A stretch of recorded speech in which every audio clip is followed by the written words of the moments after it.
नमस्कार विद्यार्थी मित्रांनो, मी देवाचा दोर युनिक अकॅडमी पुणे सप्टेंबर 2024 मध्ये ज्या महत्त्वपूर्ण चालू घडामोडी घडलेल्या आहेत त्या सर्व IMP जे काही घटना आहेत त्या सगळ्या घटनांचा आजच्या या व्हिडिओमध्ये आपल्याला आढावा घ्यायचा आहे। त्यामध्ये सुरुवातीलाच बघा, आशा बावणे यांच्याबद्दल आपल्याला माहिती पाहिजे। व्यक्तिवेधमध्ये जे काही महत्त्वाच्या घटना घडल्या आहेत त्यात एक नंबरच्या व्यक्तिवेधमध्ये आशा बावणे आहेत। मग यांचं कार्य काय किंवा यांच्यावर प्रश्न का विचारला जाऊ शकतो बघा। आरोग्य क्षेत्रामध्ये ते काय म्हणले, कोणत्या क्षेत्रामध्ये? आरोग्य क्षेत्रामध्ये निस्वार्थ वृत्तीने सेवा देणाऱ्या परिचारकांचा काय म्हणले बघा इथं, निस्वार्थपणे सेवा देणाऱ्या परिचारकाचा राष्ट्रपती द्रौपदी मुर्मू यांच्या हस्ते राष्ट्रीय फ्लोरेन्स नाइटिंगेल पुरस्कार, कुठला पुरस्कार? फ्लोरेन्स नाइटिंगेल पुरस्कार देऊन गौरवण्यात आले। अनेक व्यक्तींना गौरवण्यात आले। यामध्ये महाराष्ट्रातील चंद्रपूर जिल्ह्यातील आशा बावणे यांचा समावेश आहे। मग आता यात लक्षात घ्या, आरोग्य क्षेत्रात कार्य केल्याबद्दल जो काही पुरस्कार देण्यात येतो राष्ट्रीय पातळीचा, तो पुरस्कार राष्ट्रपतीच्या हस्ते या ठिकाणी प्रदान करण्यात आलं आणि त्या पुरस्काराचं नाव आहे फ्लोरेन्स नाइटिंगेल पुरस्कार। आणि आपल्या महाराष्ट्रातील चंद्रपूर जिल्ह्यातील आशा बावणे यांचा समावेश आहे। 28 वर्ष त्यांनी आरोग्य क्षेत्रात उल्लेखनीय कार्य केले। किती वर्ष? 28 वर्ष कार्य केलेलं आहे। आणि ह्या पुरस्काराचं स्वरूप काय? 1 लाख रुपये। मग यात एक लक्षात घ्या, प्रश्न विचारताना आपल्याला त्याच पद्धतीने, म्हणजे मी यापूर्वी बऱ्याच वेळेस सांगितले, राष्ट्रीय पातळीवर जर महाराष्ट्रातल्या एखाद्या व्यक्तीला एखादा पुरस्कार मिळाला, नियुक्ती झाली, अध्यक्षपद मिळालं तर त्यावर प्रश्नच विचारला जातो। म्हणून इथं आशा बावणेवर का प्रश्न विचारला जाईल तर त्यांना राष्ट्रीय पातळीवरचा आरोग्य क्षेत्रातील जो सर्वोच्च पुरस्कार मानला जातो तो त्यांना मिळाला आहे। म्हणून या ठिकाणी आशा बावणे यांच्यावरच आपल्याला लक्षात ठेवणं गरजेचं आहे। आता या ठिकाणी लक्षात घ्या, त्यांचं कार्य काय आहे, नेमके त्यांनी कार्य काय केले? 28 वर्ष, आपण आधीच काय पाहिलं, 28 वर्ष सेवा दिली आरोग्य क्षेत्रात। आदिवासी आणि दुर्गम भागामध्ये आरोग्य सेवा त्यांनी दिलेल्या आहेत। त्यानंतर डायरियाच्या प्रकोपावर त्यांनी नियंत्रण मिळवलेलं आहे। त्यानंतर हज यात्रेत त्यांनी आरोग्य सेवा दिली आहेत। त्यांचं कार्य पाहतोय आपण, राष्ट्रीय आरोग्य कार्यक्रमात महत्त्वपूर्ण योगदान दिलेलं आहे। कोविड-19 मधील त्यांचं कार्य देखील उल्लेखनीय आहे। आणि राष्ट्रीय फ्लोरेन्स नाइटिंगेल पुरस्काराची सुरुवात कधी झाली तर 1973 मध्ये या पुरस्काराची सुरुवात झाली। म्हणजे या ठिकाणी लक्षात घ्या, आशा बावणे महाराष्ट्रातील आहेत, त्यांना हा पुरस्कार मिळाला। त्यांचं कार्य, पुरस्काराचं स्वरूप, कोणता पुरस्कार मिळाला, कोणत्या जिल्ह्यातील आहेत, यापैकी कोणताही एक प्रश्न आपल्याला विचारला जाऊ शकतो। म्हणून आशा बावणे यांचं जे काही कार्य आहे ते लक्षात ठेवणं गरजेचं आहे। आता व्यक्तिवेधमध्ये सुरुवातीला आपण व्यक्तिवेध घेतोय सप्टेंबर 2024च्या घटनामध्ये। दुसरी व्यक्ती आहे आतिशी मार्लोना।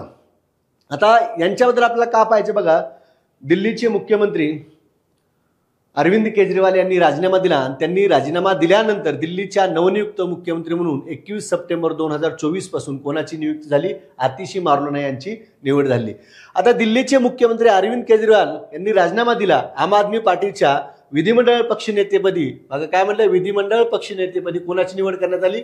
आतिशी मार्लोना यांची निवड करण्यात आली।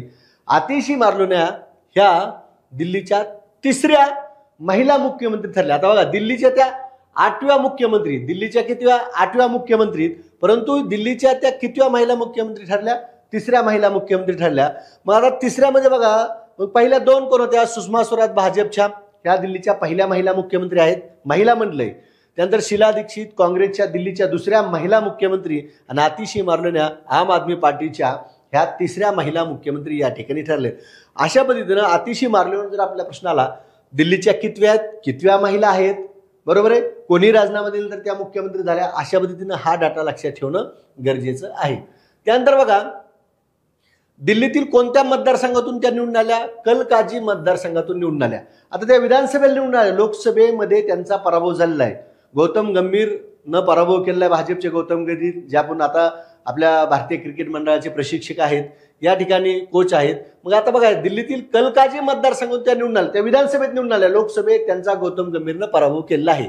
आता दुसरं वैशिष्ट्य काय, दिल्लीचे त्या सर्वात तरुण मुख्यमंत्री ठरल्या। आतापर्यंत दिल्लीचे जे काय 8 मुख्यमंत्री झाले त्यामध्ये सर्वात तरुण एक 43 वर्षाच्या, किती वर्षाच्या? 43 वर्षाच्या सर्वात तरुण मुख्यमंत्री ठरल्या। त्यानंतर दिल्लीतील स्टीफन्स महाविद्यालयातून इतिहासाची त्यांनी काय केली? पदवी प्राप्त केली। कोणत्या विषयातून? इतिहास या विषयातून त्यांनी पदवी प्राप्त केली। आतापर्यंत देशात 17 महिला मुख्यमंत्री झाल्या। आता बघा, यात हे जे विधान आहे हे विधान महत्वाचं आहे। काय म्हणले? आतापर्यंत देशात 17 महिला मुख्यमंत्री झाल्या। तुम्हाला असाही प्रश्न येईल की भारतामध्ये आतापर्यंत किती महिला मुख्यमंत्री झाल्या? तर 17 महिला मुख्यमंत्री झाल्या. मला अपेक्षा आहे की तुम्ही कमेंट बॉक्समध्ये टाकायचं की भारताच्या कोणत्या राज्यात पहिल्या महिला मुख्यमंत्री झाल्या ते तुम्ही कमेंट बॉक्समध्ये टाका. आणि जर शक्य असेल तुमच्याकडे डाटा असेल तर 17 महिला मुख्यमंत्रीची नावं, राज्य आणि पक्ष तुम्ही कमेंट बॉक्समध्ये टाका. नसेल तुम्हाला माहीत तर माझं देवाचा द्वार नावाचं चालू घडामोडी देवाचा द्वार नावाचं टेलिग्राम चॅनल आहे, त्याच्यावर मी देशातल्या ज्या काही 17 महिला मुख्यमंत्री त्यांची नावं टाकलेली आहेत.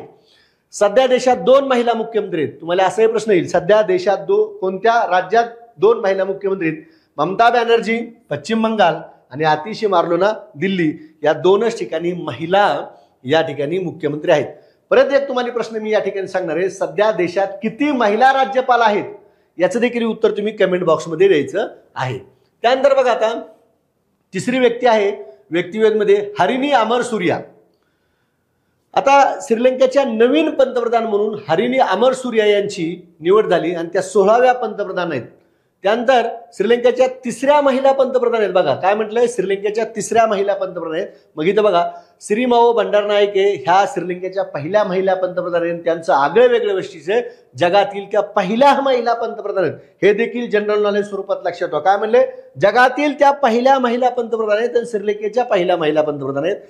चंद्रिका कुमारतुंगा ज्या श्रीमावो बंडारनायकेच्या कन्या आहेत, मुलगी चंद्रिका कुमारतुंगा ह्या 2ऱ्या महिला पंतप्रधान श्रीलंकेच्या आणि हरिणी अमरसूर्या ह्या 3ऱ्या महिला पंतप्रधान आहेत. अशा पद्धतीने या ठिकाणी तुम्ही लक्षात घेऊ शकता.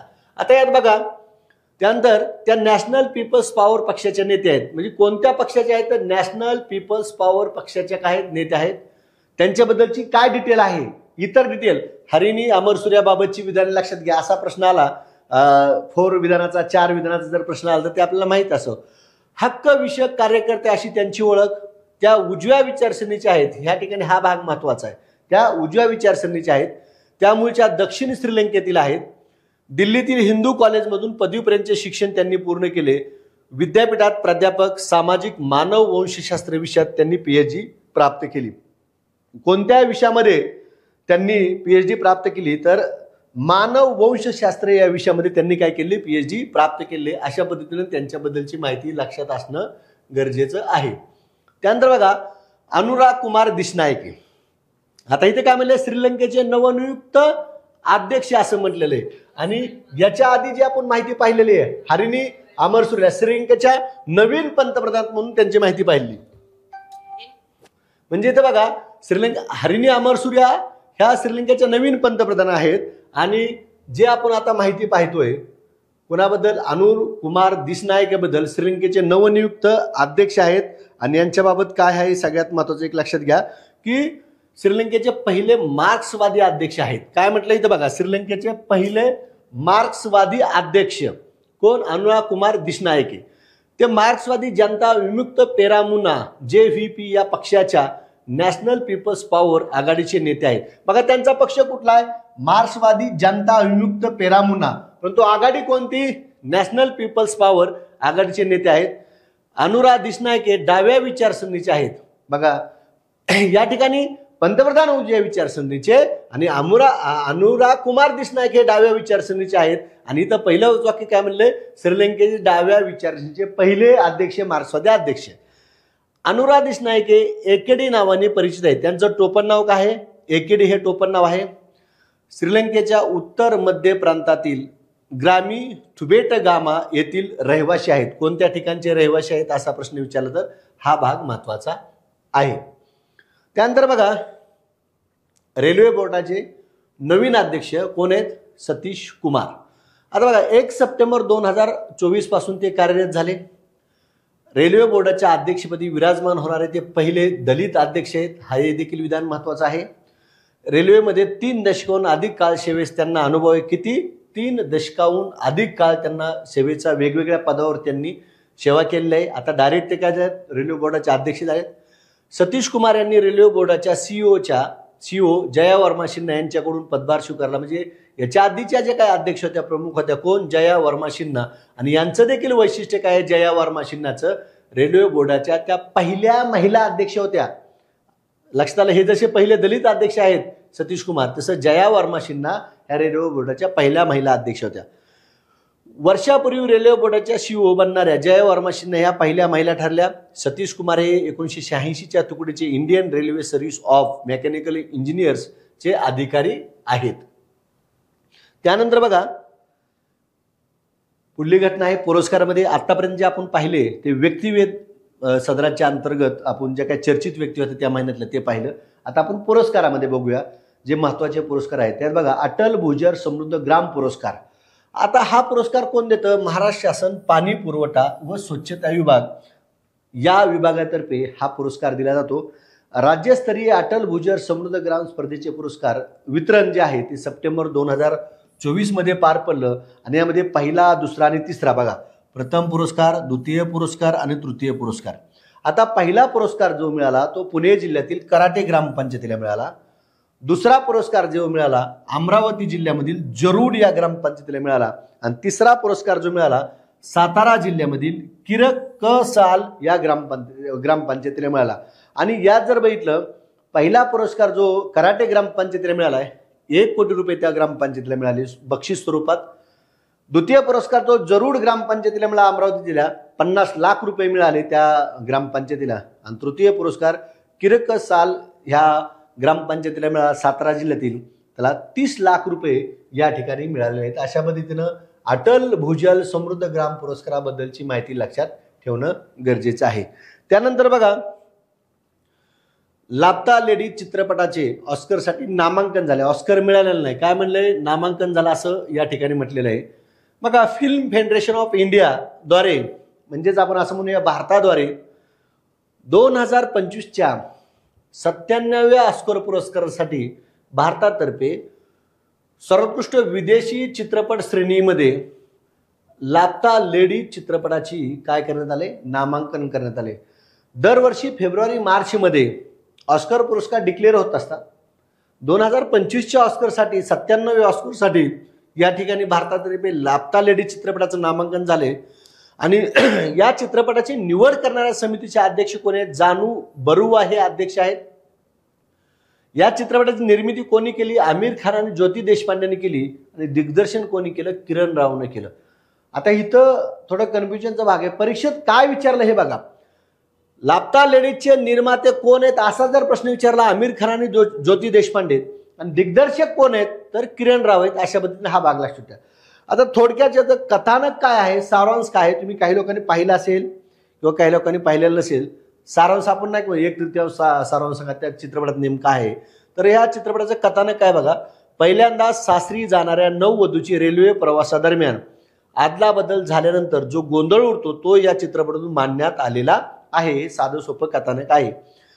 प्रतिभा रंता, स्पर्श श्रीनिवास, नीनाशी गोयल, छाया कदम आणि रवी किशन यांच्या प्रमुख भूमिका आहेत. बघा प्रतिभा रंता, स्पर्श श्रीवास्तव, नीनाशी गोयल, छाया कदम आणि रवी किशन यांच्या प्रमुख भूमिका असणारा लापता लेडी चित्रपट भारतातर्फे 2025च्या 97व्या ऑस्कर पुरस्कारासाठी काय झाले? ह्या चित्रपटाचं नामांकन झालेले आहे.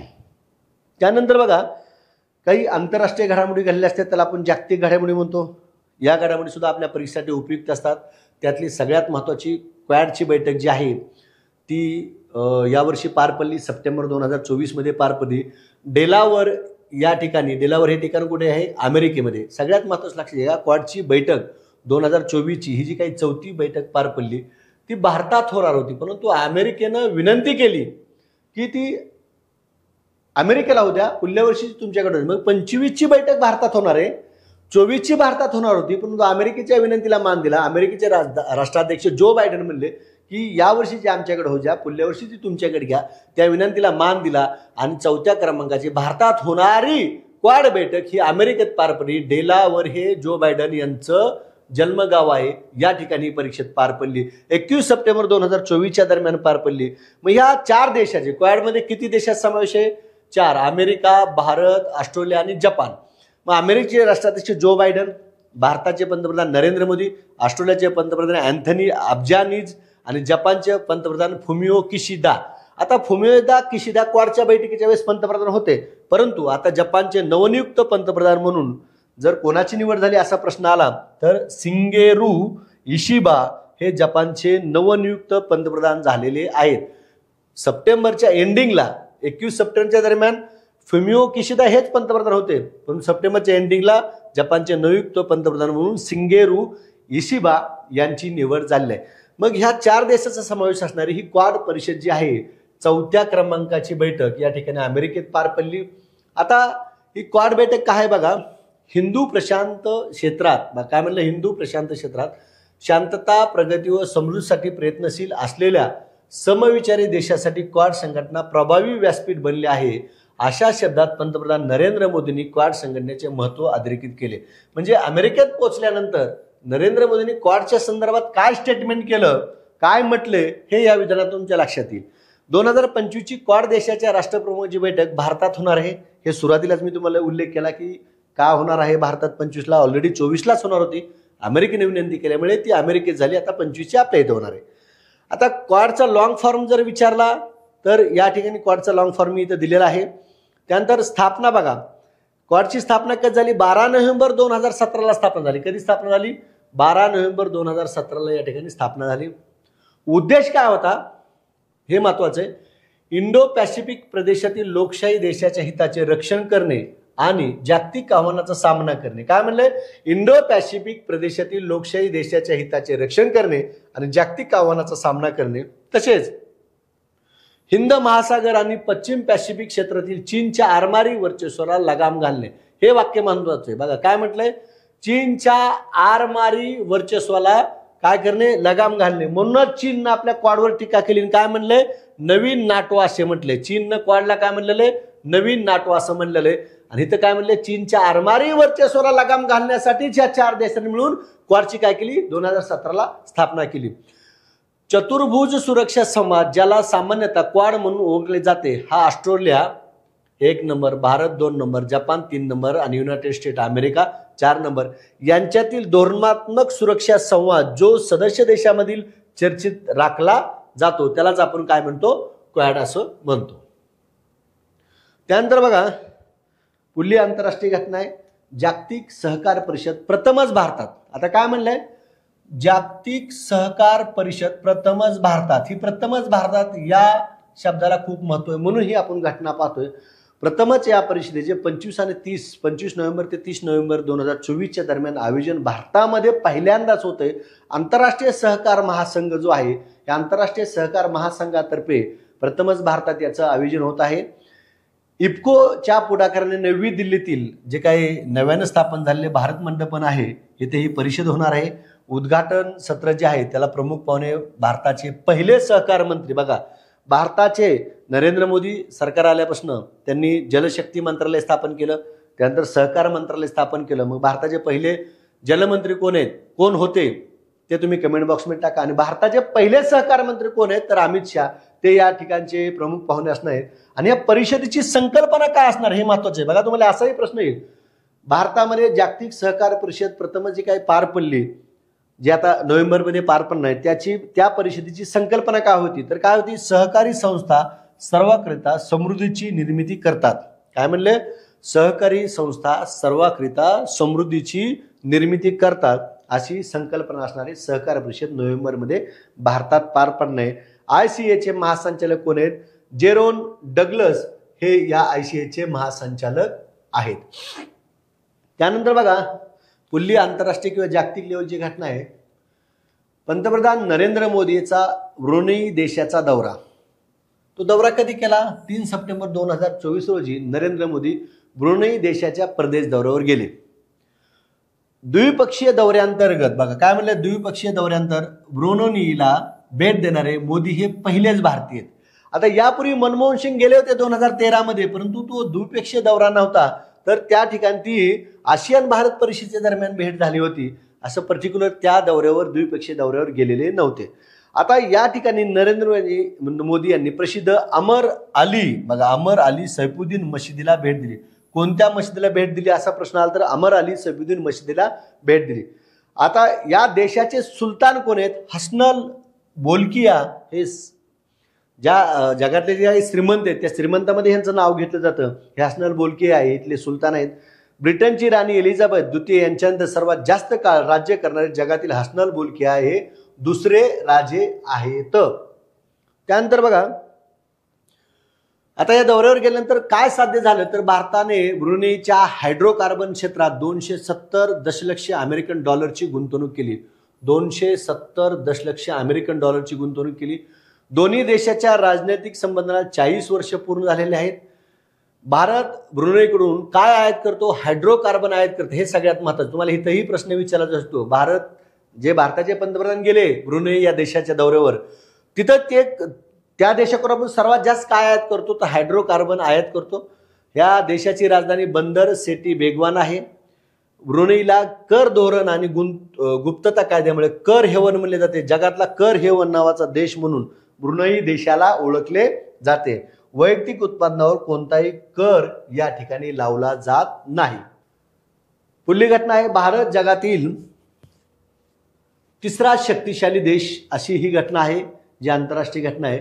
आणि भारत जगातील तिसरा शक्तिशाली देश जो आहे हे कोणी म्हटलंय तर Australian think tank levy institute जे आहे, या Australian think tank levy institute या संस्थेने 27 देशाच्या आर्थिक प्रगतीचा आढावा घेतला. किती देशाच्या?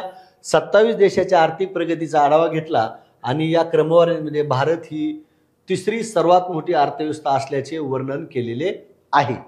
त्यानंतर बाह्य आक्रमणासह सर्व प्रकारची संकटे दूर ठेवण्याची एखाद्या देशाची क्षमता कितपत आहे या निकषाच्या आधारे एशिया पॉवर इंडेक्समध्ये प्रभावी देशाची क्रमवारी कशी ठरवली जाते हा मुद्दा इथे दिला आहे.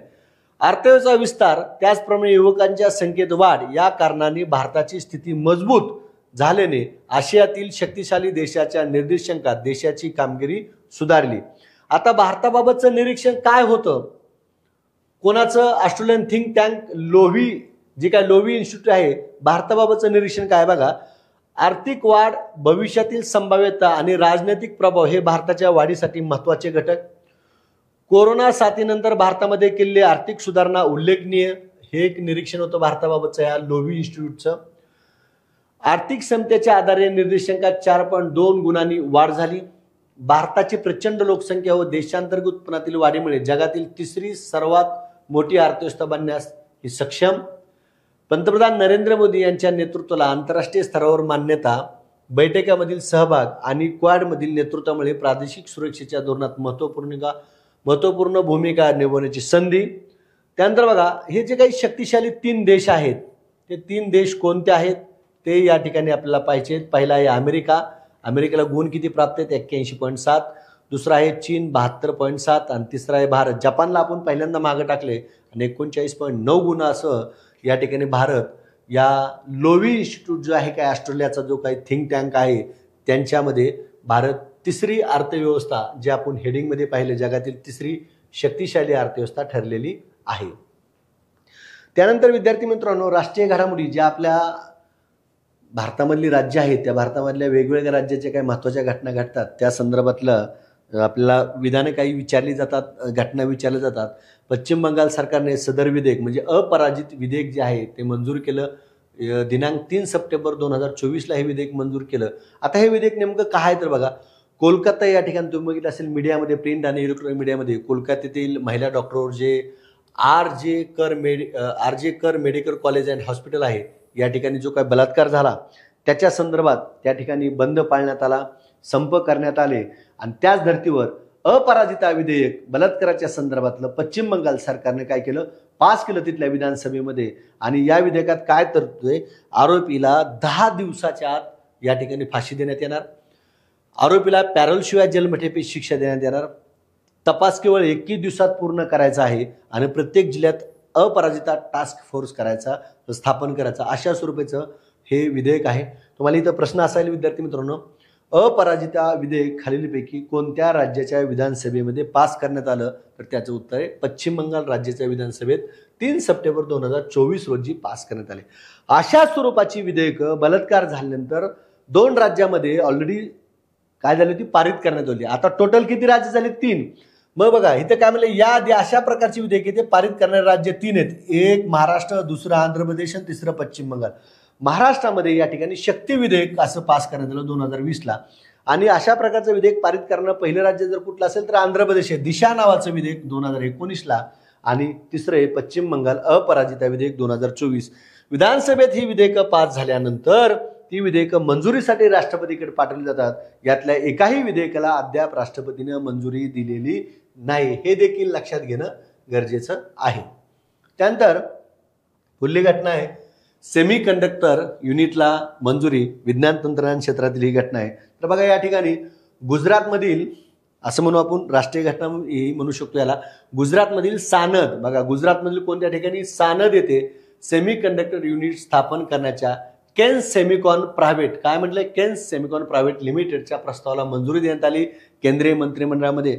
मग आतापर्यंत मंजूर झालेले सेमी कंडक्टर युनिट भारतात कोणत्या कोणत्या ठिकाणी बघा, सानदलाच आहे पहिलं, Gujarat Micron Technology, Dholera Gujarat Tata Electronics, Morigaon Assam Tata Electronics, Sanand Gujarat CG Power आणि सानद गुजरात केन्स सेमिकॉन. म्हणजे इथं बघा सानद या ठिकाणी 3 आहेत, गुजरातला 1 आहे, आसामला 1, म्हणजे गुजरातमध्ये 3 आहेत, गुजरातमध्ये 4 आहेत, डोलेरा पण गुजरातमध्ये. बघा इथं गुजरात गुजरात गुजरात गुजरात आणि इथं मोरीगाव आसाम. म्हणजे लक्षात ठेवलं सोपे, गुजरातमध्ये 4 आहेत आणि 1 कुठं आहे, मोरीगाव आसामला आहे.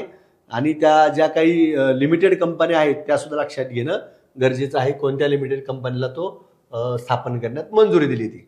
त्यानंतर बघा राष्ट्रीय ई गव्हर्नन्स परिषद, ज्या काही राष्ट्रीय घटना आहेत त्यामध्ये केंद्रीय माहिती प्रसारण मंत्रालय आणि प्रशासकीय सुधारणा विभागामार्फत 3 ते 4 सप्टेंबर 2024 रोजी मुंबई या ठिकाणी 27व्या क्रमांकाची राष्ट्रीय ई गव्हर्नन्स परिषद पार पडली. यामध्ये 28 राज्य, 8 केंद्रशासित प्रदेशाचे जवळपास 1000हून अधिक प्रतिनिधी हजर होते. आणि या परिषदेचा विषय काय होता तर विकसित भारत, सुरक्षित आणि शाश्वत ई सेवा पुरवणे. काय म्हटलंय, विकसित भारत आणि सुरक्षित आणि शाश्वत ई सेवा पुरविणे हा या परिषदेचा विषय होता. राष्ट्रीय ई गव्हर्नन्स परिषद 2024 जी मुंबईत पार पडली त्या परिषदेचा विषय काय असा असा प्रश्न आला तर विकसित भारत, सुरक्षित आणि शाश्वत ई सेवा पुरविणे हा विषय. त्यानंतर ई गव्हर्नन्स प्रणाली राबविणारे महाराष्ट्र हे पहिले राज्य आहे. हा भाग IMP म्हणून लक्षात ठेवा, तुम्हाला इथं प्रश्न येईल. मी यापूर्वी सांगितले, अनेक लेक्चरला सांगतो की पहिल्या घटनेमध्ये जर महाराष्ट्र प्रथम असेल तर त्यावर प्रश्न विचारला जातो. मग ई गव्हर्नन्स प्रणाली राबविणारे महाराष्ट्र हे राज्य देशातील पहिलं राज्य आहे. त्यानंतर बघा सर्वोच्च न्यायालयाचा नवीन ध्वज, सर्वोच्च न्यायालयाच्या स्थापनेला अमृत महोत्सवी वर्ष 75 वर्ष पूर्ण झालेले आहेत.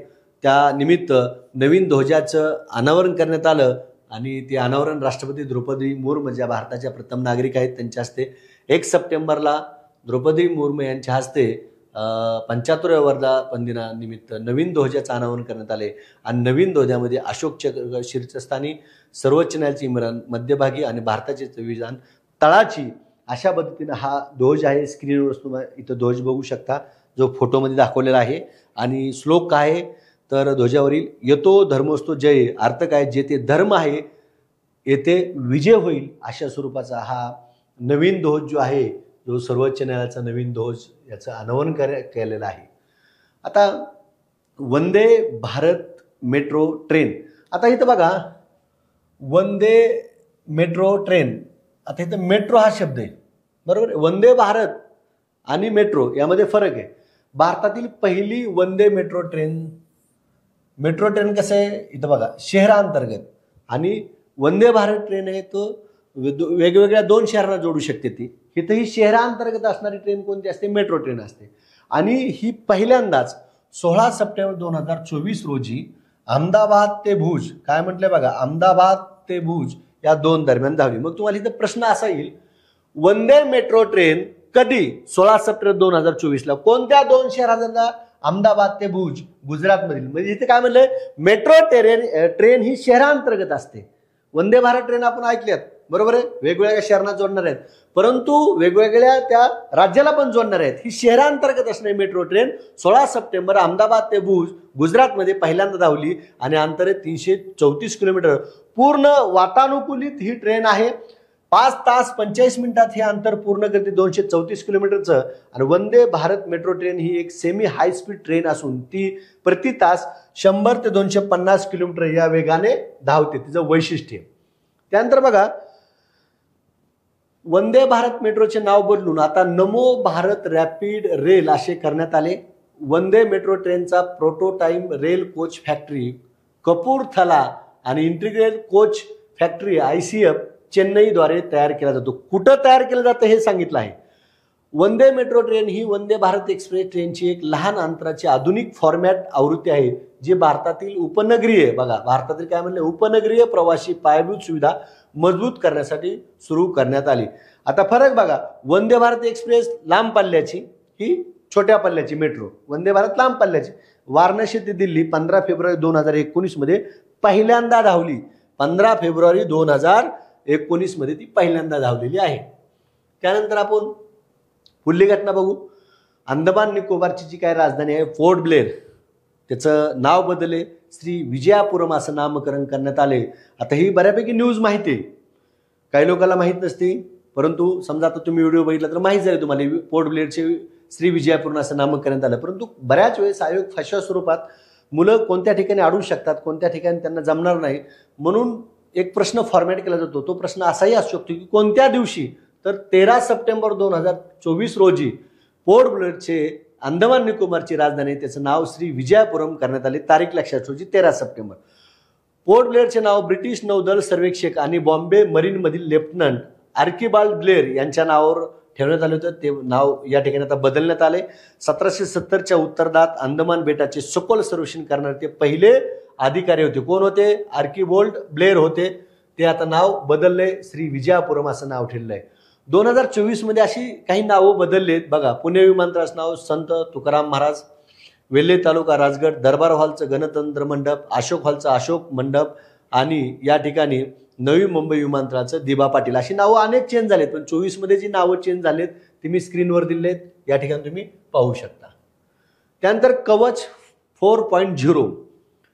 केंद्रीय रेल्वे मंत्री अश्विनी वैष्णव यांनी राजस्थानमधील सवाई माधोपूर ते सुमेरगंज मंडी प्रवास दरम्यान कवच 4 ची चाचणी घेतली. या मार्गावर देशातील पहिली कवच 4 यंत्रणा सुरू झाली. आता तुम्हाला इथं असा प्रश्न येईल, कवच 4 यंत्रणा कोणत्या मार्गावर सुरू झाली? तर सवाई माधोपूर ते सुमेरगंज. कोणत्या राज्यात सुरू झाली? राजस्थानमध्ये सुरू झाली. मार्ग हा आहे, बरोबर आहे, सवाई माधोपूर ते सुमेरगंज. राज्य कुठलं आहे? राजस्थान. कोणाच्या हस्ते कोण आहेत? अश्विनी वैष्णव जे रेल्वे मंत्री आहेत. आणि देशातील पहिली 4 कवच यंत्रणा. आता कवच 4.0 यंत्रणा काय आहे? तर कवच 4च्या मदतीने लोको पायलटला इंजिन मधून 7 किमी पर्यंतच्या सिग्नलची माहिती मिळू शकते. कवचमुळे रेल्वेचा वेग आवश्यकतेनुसार आपोआप कमी करता येणार आहे, त्यामुळे ऍक्सिडेंट सुद्धा कमी होणार आहेत. लोको पायलट ब्रेक लावायला विसरला तर ऑटोमॅटिक सिस्टीमने वेग कमी होणार आहे. 2 किमी अंतरावर रेड सिग्नल असेल तर कवच स्वतःला लोको पायलटला वेग कमी करण्याची सूचना देणार आहे. कवच 4 काय आहे लक्षात आलं? भारतातल्या रेल्वेचे अपघात जे आहेत कमीत कमी व्हावेत या उद्देशाने रेल्वेमध्ये बसवलेलं जे आपण सिस्टीम म्हणू त्याला काय म्हणू? कवच 4.0 आहे. आणि कोणत्या मार्गावर, कोणत्या राज्यात, कोणाचे असते हे आपण वरती पाहिलेलंच आहे. त्यानंतर नवे हवाई दल प्रमुख बघा, हवाई दलाचे नवीन प्रमुख म्हणून अमरप्रीत सिंग यांची निवड करण्यात आली. 30 सप्टेंबर रोजी 28वे हे असणार आहेत प्रमुख. कार्यभार 30 सप्टेंबर 2024 पासून स्वीकारला. तर बघा आता लष्कर प्रमुख, नौदल प्रमुख आणि हवाई दल प्रमुख ह्या तिन्हीमध्ये समन्वय असण्यासाठी नरेंद्र मोदी सरकारने सीडीएस हे पद निर्माण केले. आणि सीडीएसचे पहिले जे आपले सीडीएसचे सध्याचे प्रमुख जे आहेत ते अनिल चौहान आहेत. आणि ते किती आहेत? दुसरे. पहिले कोण प्रमुख होते त्याचं नाव तुम्ही कमेंट बॉक्समध्ये टाका. सीडीएसचे पहिले प्रमुख ज्यांचं अपघातामध्ये, हेलिकॉप्टर विमान अपघातामध्ये निधन झालं, त्यानंतर अनिल चौहान यांचे दुसरे सीडीएस प्रमुख म्हणून. कारगिल युद्धामध्ये आपण विजय मिळवला, परंतु या तिन्ही दलामध्ये समन्वय असण्यासाठी कोणतरी पद असो, तेव्हापासून ती मागणी सुरू झाली होती. आणि मग या ठिकाणी सीडीएस हे प्रमुख, या तिन्ही दलात समन्वय साधण्यासाठी सीडीएस प्रमुख पद निर्माण झालं. लष्कर प्रमुख कोण आहेत सध्याचे? उपेंद्र द्विवेदी 30वे आहेत. उपप्रमुख कोण आहेत? ANS राजा आहेत या ठिकाणी. नौदल प्रमुख कोण आहेत? दिनेश कुमार त्रिपाठी 26वे आहेत. उपप्रमुख कोण आहेत? कृष्णा स्वामीनाथन. हवाई दल प्रमुख कोण आहेत? आता नुकतेच अमरप्रीत सिंग ज्यांचा आपण आता घटना पाहतोय 28वे आहेत ते. आणि या ठिकाणी उपप्रमुख कोण आहेत? SP धारकर हे या ठिकाणी उपप्रमुख आहेत. हा जो चार्ट आहे तो पाठच करायचा, याच्यावर एका दुसरा तरी सिंगल लाईन मध्ये आपल्याला प्रश्न विचारला जाईल. आता अमरप्रीत सिंग बद्दल थोडक्यात माहिती पाहिजे. डिसेंबर 1984 मध्ये भारतीय हवाई दलाच्या फायटर पायलट स्ट्रीम मध्ये त्यांची नियुक्ती करण्यात आली. त्यांच्याकडे विविध प्रकारच्या विमानाच्या 5000हून अधिक तासाच्या उड्डाणाचा अनुभव आहे. राष्ट्रीय उड्डाण चाचणी केंद्रात प्रकल्प संचालक म्हणून या ठिकाणी त्यांनी काम पाहिलं आहे, अशी माहिती अमरप्रीत सिंग यांच्याबद्दलची आहे. त्यानंतर विज्ञान तंत्रज्ञानमध्ये बघा, परमरुद्र सुपर कॉम्प्युटर नरेंद्र मोदी यांच्या हस्ते 27 सप्टेंबर 2024 रोजी लॉन्च करण्यात आलं. PM मोदींनी 3 परमरुद्र सुपर कॉम्प्युटर लॉन्च केले. किती? 3. हे तिन्ही super computer national super computing mission NSM च्या अंतर्गत 130 कोटी, काही ते म्हणले 130 कोटी रुपये खर्च केलेले आहेत तयार करण्यासाठी या 3 परमरुद्र सुपर कॉम्प्युटरच्या संदर्भात. आणि हे 3 संगणक कुठे कुठे असणार आहेत? एक पुण्यात असणार आहे, एक कोलकात्यामध्ये असणार आहे आणि एक दिल्ली या ठिकाणी असणार आहे. आणि यांचं कार्य काय असणार आहे? वैज्ञानिक संशोधने, अवकाश संशोधन आणि विज्ञान आणि आरोग्य सेवा क्षेत्रासाठी तैनात करण्यात आलेले आहेत. परमरुद्र हे आराखड्यापासून निर्मितीपर्यंत पूर्ण स्वदेशी असलेले देशातील पहिलं सुपर कॉम्प्युटर आहे. बघा, पूर्णपणे स्वदेशी असलेल्या देशातील पहिले सुपर कॉम्प्युटर परमरुद्र सुपर कॉम्प्युटर आहे, ते 3 निर्माण केलेत, जे पुणे, कोलकाता आणि दिल्ली या ठिकाणी ठेवण्यात आलेले आहेत. त्यानंतर अवकाशात प्रथमच खाजगी स्पेस वॉक. बघा, अवकाशात प्रथमच काय म्हणले? खाजगी स्पेस वॉक. आता बघा, उद्योगपती एलन मास्क यांच्या स्पेस एक्स या खाजगी अवकाश संशोधन कंपनीच्या पोलारिस डॉन मोहिमेतून 4 अंतराळवीर 10 सप्टेंबर 2024 रोजी अवकाशात झेपावले. आता बघा, कंपनी कोणाची? एलन मस्क यांची. कोणती कंपनी? Space x company. मोहीम कोणती? Polaris Dawn. आणि कधी? 10 सप्टेंबरला. आणि 4 अंतराळवीर या ठिकाणी अवकाशात झेपले. Isaacman, Anna Menon, Scott Poteet आणि सारा गिलिस. ही 4ही नावं पाठच करायची. काय म्हटलं बघा? Isaacman, Anna Menon, Scott Poteet, Sarah Gillis. मग आणखीन एकदा, खाजगी स्पेस वॉक पहिला आहे, अवकाशातला पहिला आहे स्पेसएक्स कंपनीचा. पोलारिस डॉन मोहीम 10 सप्टेंबर रोजी. Isaacman, Anna Menon, Scott Poteet आणि सारा गिलिस हे 4 अंतराळवीर आहेत. एकूण 5 दिवसाची ही मोहीम आहे. या मोहिमेदरम्यान प्रथमच खाजगी स्पेसवॉक करण्याचे उद्दिष्ट. नासाच्या अपोलो मून शॉट नंतरचा हा पहिला खाजगी स्पेसवॉक आहे. स्पेसवॉक हा अंतराळ मोहिमेतील सर्वात धोकादायक भागापैकी एक महत्त्वाचा मानला जातो. भूतपूर्व सोव्हिएत महासंघाने 1965 मध्ये पहिल्यांदा स्पेसवॉकला काय केली होती? सुरुवात केली होती. त्यानंतर प्रादेशिक मधली एक महत्त्वपूर्ण अशी घटना आहे, ज्यावर माझा असा अंदाज आहे की आपल्या परीक्षेला प्रश्न विचारलीच जाईल. महाराष्ट्रातील पहिला सौर ऊर्जा जो प्रकल्प आहे तो छत्रपती संभाजीनगर जिल्ह्यातील वैजापूर तालुक्यातील धोंदलगाव या ठिकाणी कार्यान्वित करण्यात आला. आणि या तुम्ही जर बघितलं, मुख्यमंत्री सौर कृषी योजना 2.0 अंतर्गत राज्यात 9200 मेगावॉट क्षमतेचे सौर ऊर्जा प्रकल्प उभारण्यातच आहेत. त्यापैकी 3 मेगावॉट क्षमतेचा हा पहिला सौर ऊर्जा प्रकल्प छत्रपती संभाजीनगर जिल्ह्यातील या ठिकाणी वैजापूर तालुक्यातील धोंदलगाव या ठिकाणी तो कार्यान्वित करण्यात आला. या प्रकल्पामुळे 1753 शेतकऱ्यांना दिवसा वीज पुरवठा उपलब्ध होणार आहे. शेतकऱ्यांना सिंचनासाठी दिवसा अखंडित व भरवशाचा वीज पुरवठा करण्यासाठी या प्रकल्पाचा लाभ होणार आहे. या प्रकल्पांतर्गत संपूर्ण क्षमता डिसेंबर 2025 पर्यंत टप्प्याटप्प्याने कार्यान्वित केली जाणार आहे. 13 एकर, बघा काय म्हणले, 13 एकर जमिनीवर हा प्रकल्प आहे. त्यानंतर बघा, क्रीडाविषयक मध्ये आशियाई ऑलिम्पिक परिषद अध्यक्षपदी रणधीर सिंग. अगं, आशियाई ऑलिम्पिक परिषदेच्या अध्यक्षपदी अनुभवी क्रीडा प्रशासक रणधीर सिंग यांची निवड करण्यात आली. आणि अशी निवड होणार ते पहिले भारतीय. आता पहिले भारतीय म्हणजे एक प्रश्न येतोच. आशियाई ऑलिम्पिक परिषद ओशियाच्या 44व्या महासभेदरम्यान ही निवड झाली. कोणत्या क्षेत्राशी संबंधित आहेत? नेमबाज म्हणून त्यांनी करिअर केले. 5 वेळा ते ऑलिम्पिकमध्ये सहभागी झाले होते. आणि या रणधीर सिंग हे ओशियाच्या अध्यक्षपदाच्या निवडणुकीत एकमेव उमेदवार होते, त्यामुळे त्यांची एकमताने निवड करण्यात आली.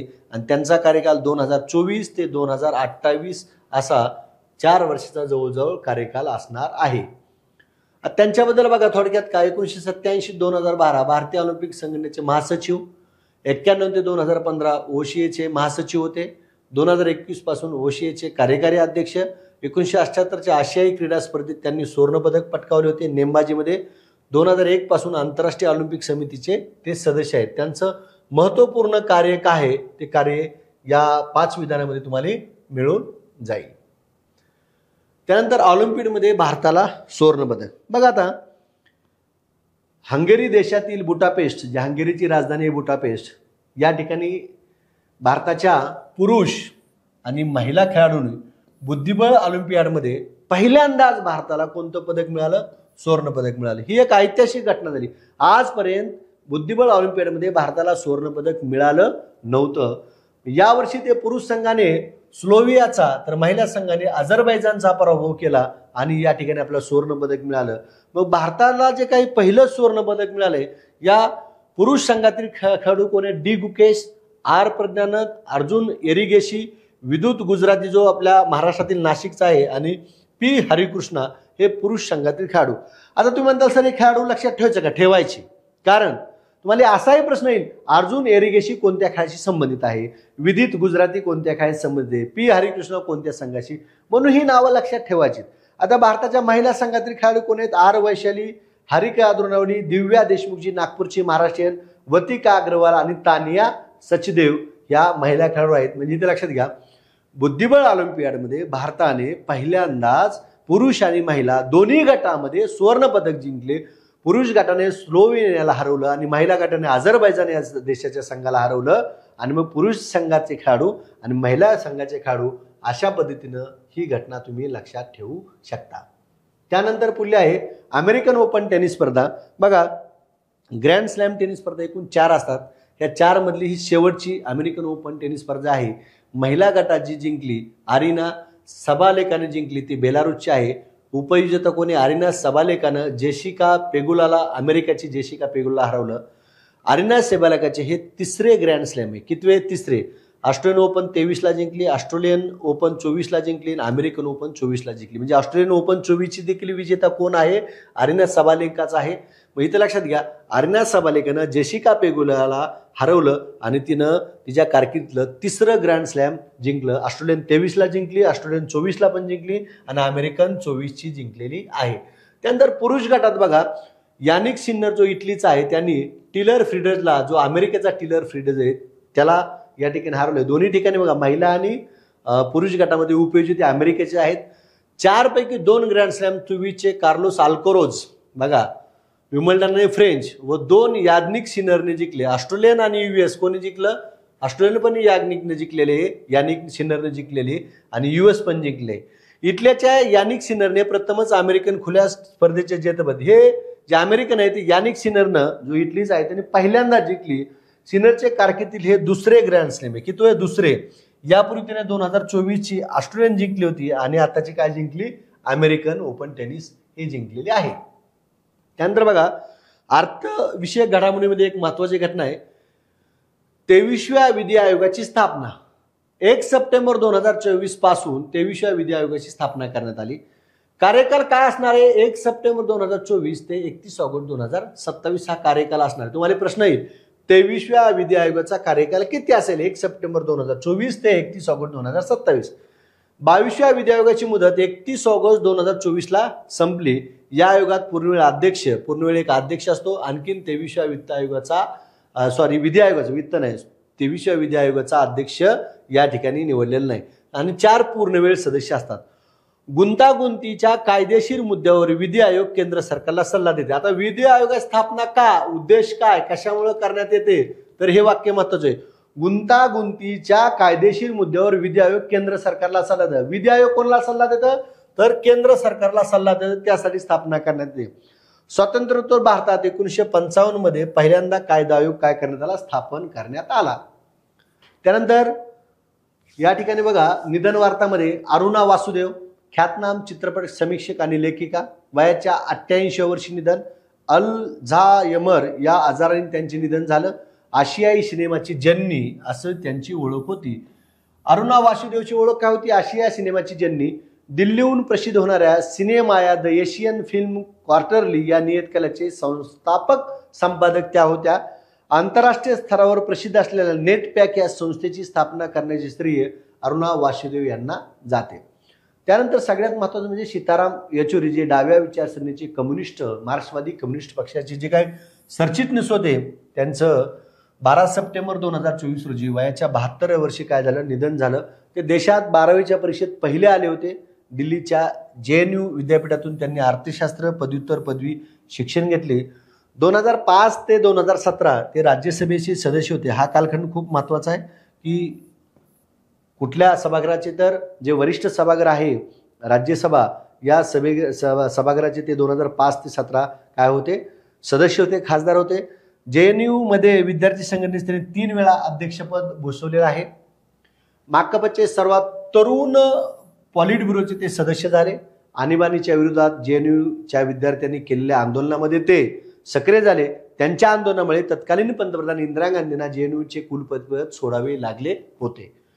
त्यांनी 1996 मध्ये संयुक्त आघाडी सरकारसाठी आणि 2004 आणि 2009 मध्ये संयुक्त पुरोगामी आघाडी सरकारमध्ये समान किमान कार्यक्रमावर काम केले आणि ह्या सगळे जे काही कार्य आहे त्यांचं, त्या कार्याबद्दल 2017ला त्यांना सर्वोत्तम संसदपटू म्हणून गौरवण्यात आलेलं आहे. परीक्षेला जाता जाता या सत्रांत बघा जे काही महत्त्वपूर्ण सप्टेंबर 2024 मधली घटना आहेत त्या पाहूया आपण.